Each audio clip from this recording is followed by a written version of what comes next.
people have deceived you, caused you pain, and then acted as if nothing happened, as though your silence makes their actions acceptable, as if your patience signals weakness. Yet, deep within, you know the truth. They haven't changed. They've simply grown accustomed to your lack of response. You may have believed that strength lies in forgiving and being the bigger person. You thought strength meant endlessly understanding others' faults. But here's a Stoic truth. Compassion without consequences isn't kindness, it's surrender. Some people don't grow through kindness. They grow through distance and the natural outcomes of their actions. If they never face what they've done, they'll keep hurting you and others. This isn't about revenge. It's about clarity, boundaries, and dignity. In this video, we'll explore 5 Stoic reasons to hold others accountable for their choices without guilt, anger, or looking back. True peace doesn't come from fixing others. It comes from choosing yourself. They've lied to your face, broken your trust, wounded your spirit, and then offered half-hearted apologies or forced smiles, asking, "Can we move past this?" But a Stoic knows that apologies given only after being caught aren't genuine remorse. They're reputation management. True regret doesn't need prompting. Sincere people don't argue with your silence or rush you to heal. They don't see your boundaries as an inconvenience. They accept discomfort. Knowing forgiveness doesn't mean opening the door again. They understand regret doesn't grant them re-entry. Yet, our culture often glorifies quick forgiveness. From social media to sermons to self-help experts, the message is clear. Let go. Be the bigger person. Don't hold grudges. But Stoicism doesn't ask you to hate it, asks you to see clearly. There's a vast difference between inner peace and reopening the door to someone who hasn't changed. Be honest with yourself. When you forgive someone who shows no remorse, no self-reflection, no worthiness of a second chance, you're not healing, you're erasing yourself. Worse, each time you excuse the inexcusable, you teach them a dangerous lesson. They can hurt you again, not because they're villains, but because their behavior works for them. Why change if betrayal still grants them access? If manipulation still earns sympathy? If apologies erase consequences? Let's be clear, forgiveness is noble. Forgiveness frees you from resentment's poison. But it doesn't mean resuming the relationship. Restoring ties without change isn't healing, it's betraying yourself. When they say, "Why are you so cold? Didn't you hear my apology? Can't we go back?" Remember, trust, once broken, isn't easily reclaimed. Trust must be rebuilt, brick by brick, through effort, or accepted as lost forever. The Stoic response is calm and clear. You lied, I don't trust you. You hurt me, I need distance. You crossed a line, I'm setting one. You don't owe them a debate or closure. You owe yourself peace. You set boundaries not to punish others, but to shield yourself from further harm. Let them call you heartless or dramatic. Let them claim you're unforgiving. That's fine. Only those who've hurt you without remorse will resent your boundaries. Judge them not by their apologies, but by their consistent actions. Words are easy to say. Tears can be rehearsed, and apologies can be carefully crafted, but patterns of behavior never lie. It's not a single mistake that defines someone. It's the repeated actions they refuse to change, despite your patience and chances. Consider a friend who forgets your birthday but expects gifts and attention for theirs. Or a sibling who makes hurtful remarks at every family gathering, then brushes it off with, It was just a joke. Relax. Or a partner who promises change but repeatedly crosses the same boundaries, always armed with excuses. Sound familiar? At first, you make excuses for them. They're stressed. They didn't mean it. You tell yourself they're going through something, but deep down, a quiet voice whispers, "This isn't a one-time mistake." These are choices they make, again and again. The Stoic truth is harsh but clear. They aren't careless, they're calculated, offering just enough charm to keep you, just enough regret to stop you from leaving. It's like standing in the rain, thinking it's a storm, only to realize someone's holding a hose. Consider Evelyn, a kind 70-year-old widow who wrote thank you notes by hand. After her husband's death, her daughter visited more, helping with errands and calls a blessing. Evelyn thought, until the pattern emerged. Requests for money started small, a phone bill, a temporary loan. When Evelyn hesitated, visits grew cold. Calls stopped. Then, warmth returned, as if nothing happened. This wasn't care, it was a cycle of manipulation. Evelyn, gentle and conflict-averse, struggled to set boundaries. But the emotional toll grew when Evelyn began journaling, documenting each request and shift in behavior. She saw the truth clearly. It wasn't a storm, it was a deliberate pattern. Like Evelyn, you can gain clarity by focusing on actions, not emotions. Stop excusing their behavior and start seeing the evidence of their choices. Forgiving the same offense repeatedly isn't strength, it's surrender. A Stoic doesn't trade their peace for someone else's chaos. Marcus Aurelius said, "If someone shows me I'm wrong, I'll gladly change, for I seek the truth." But it's not your job to teach truth to those who refuse to see it. Your task is to recognize truth in their repeated actions. Some people aren't sorry, they're comfortable with the status quo. They don't want your forgiveness, they want your silence. They want access without change. So, stop debating their excuses and focus on what their behavior reveals. Actions are the truth. Patterns are the evidence. Your peace is priceless. Setting boundaries isn't cruelty, it's clarity and self-respect. But if you're used to keeping the peace, saying no feels wrong. You'll wonder if you're too harsh, worry about their sadness, or fear losing them. The Stoic truth is clear. If someone leaves because you set healthy boundaries, they were only staying because you hadn't. Reflect on that. Why is it so hard to draw a line? Often, it stems from childhood, where love came with conditions, where saying no made you the villain, where boundaries were labeled selfish or ungrateful. Now, when you protect yourself, it feels like betraying others. But you're not betraying them, you're choosing not to betray yourself. That's not cruelty, it's healing. Consider James, a 42-year-old father visiting his mother every Sunday out of love and duty, only to face relentless criticism about his appearance. Have you gained weight again? You looked better before the divorce. At first, James brushed it off. Then he avoided eye contact. Sunday dinners became a source of dread, not joy. One day, he stood up and said, "I come here to spend time with you, not to be insulted. If this continues, he won't come back." His mother was shocked, even tearful, accusing him of disrespect. But the next week, she didn't mention his appearance. She asked about his children and listened. That's the power of a boundary. It doesn't always end a relationship.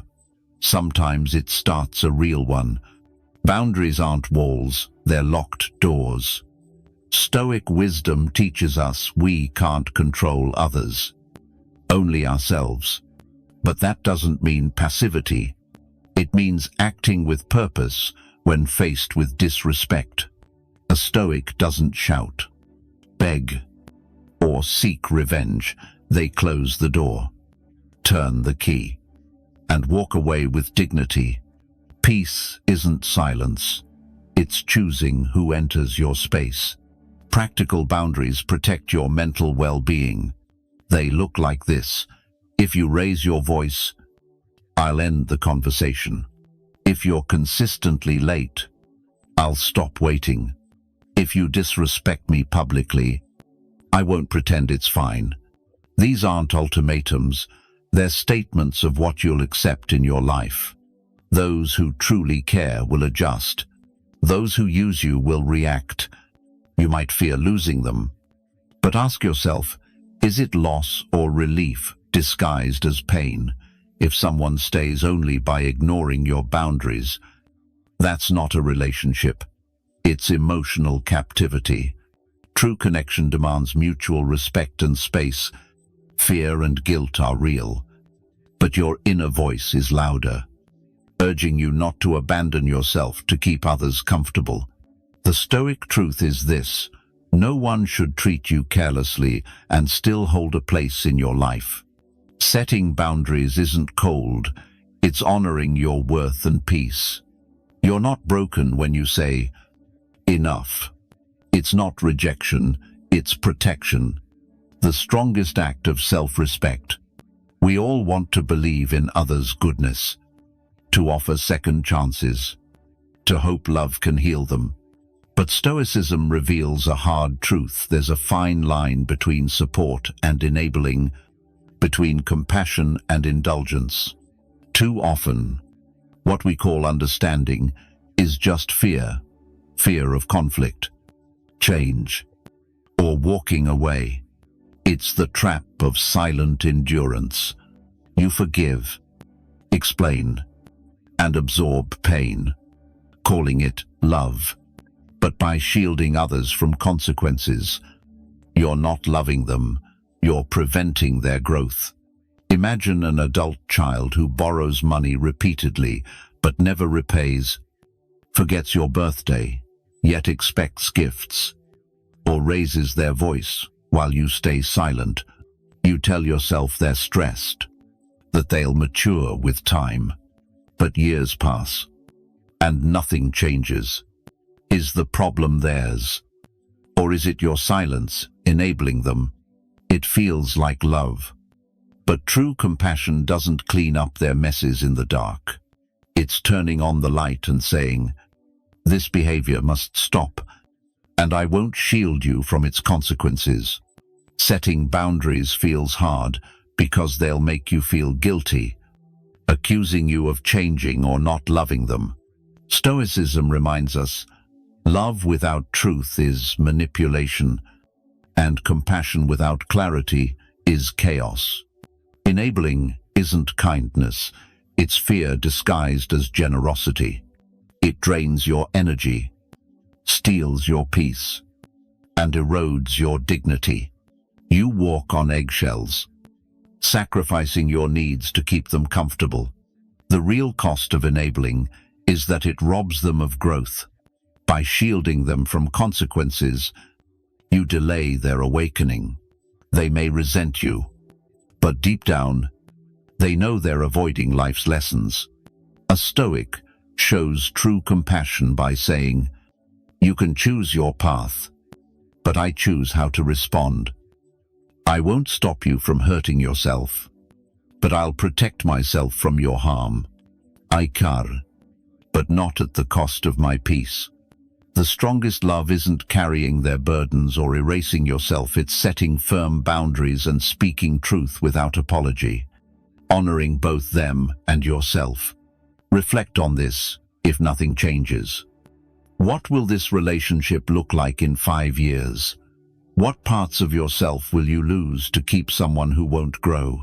Is it love or fear disguised as sacrifice? That question is your guide. Enabling isn't kindness. It's abandoning yourself bit by bit. Your duty isn't to save others from their self-inflicted pain. It's to step aside and let them face it. The greatest gift you can give is the chance to confront themselves without your interference. Let consequences speak louder than your words. Let them learn. And let yourself be free. You don't need their apology to let go. You need your own decision. There comes a moment when you stop waiting for them to understand, to change, or to offer the apology that may never come. In that moment, you realize you don't need their permission to protect your peace. You don't need their validation to walk away, or their understanding to set boundaries. You don't need their approval to be free. Too many live in emotional limbo, holding their breath, hoping the one who hurt them will finally see. But hope without evidence is a cage.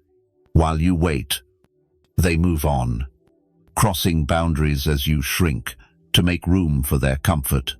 Stoicism asks, why entrust your peace to someone who stole it? Consider Carl, a quiet 70-year-old who welcomed neighbors with coffee, but whose son began controlling his life as his health declined. At first, Carl thought his son's visits were to help, but they turned into control, dictating visitors, conversations, and spending.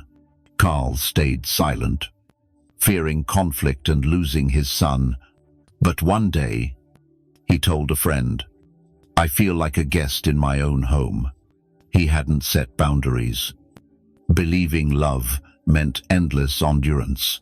Love without limits isn't love, it's self-erasure. Carl's story echoes for many who choose silence to avoid loss, only to lose themselves.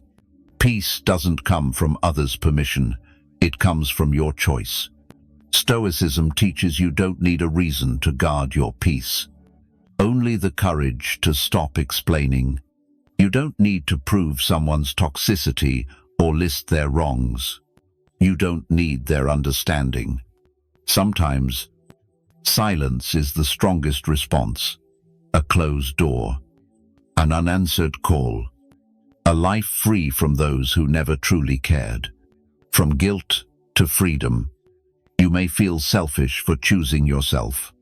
You've been taught that prioritizing yourself is wrong, that boundaries are cold, that peace comes only when others are content.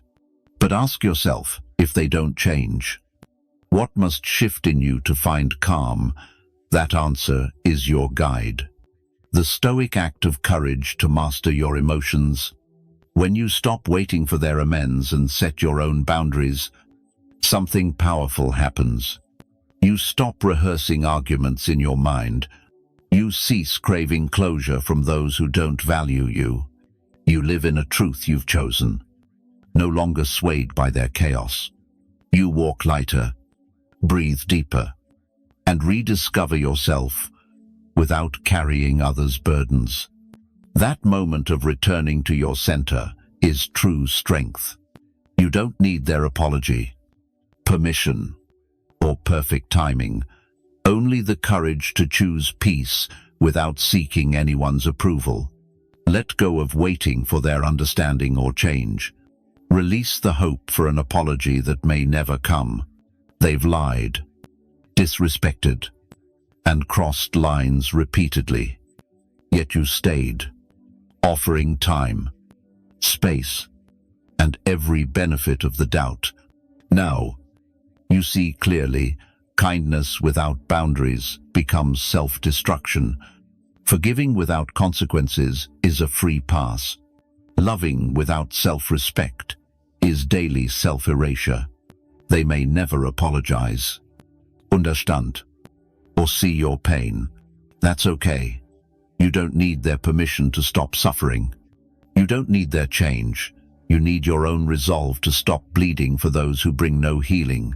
From now on, you don't chase closure, you are the closure. You don't seek peace, you protect it. You don't repeat lessons, you set consequences. Quietly and firmly. When someone asks, "Don't they deserve another chance?" respond as a Stoic, "Perhaps, but I deserve peace more." If this message stirs something in you, it's more than a video, it's a boundary you're ready to set. Join Think Stoic 101, where we cultivate clarity, not chaos. Share your boundary in the comments. And pass this to someone who's been strong too long.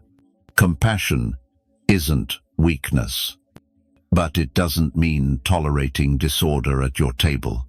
You've given enough time, patience, and chances.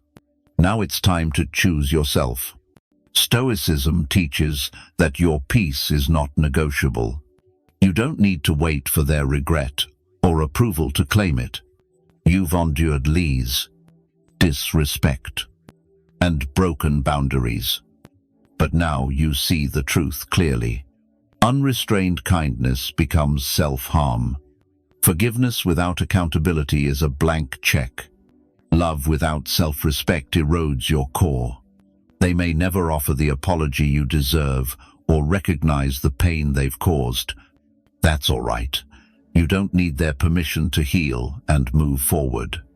You don't need their transformation to find peace. You need your own resolve to stop suffering for those who offer no remedy. From this moment, you're not chasing closure, you embody it. You don't seek peace, you guard it fiercely. You don't repeat painful lessons, you establish firm consequences. Do so with quiet strength, unwavering, and final. When someone questions, "Don't they deserve another chance?" respond with Stoic clarity, "Perhaps they do, but my peace is worth more." Your worth isn't tied to their approval. It's rooted in your commitment to your own dignity. This message isn't just words, it's a call to action, a line you're ready to draw. Subscribe to Think Stoic 101, where we nurture wisdom over turmoil. Share in the comments the boundary you're prepared to uphold, and pass this to someone who's carried others' burdens too long. Compassion doesn't mean weakness, nor does it invite chaos into your life. You've given enough now. Protect your peace. Let those who disrespect you face their own consequences. Your strength lies in choosing yourself, with clarity and courage, every single day.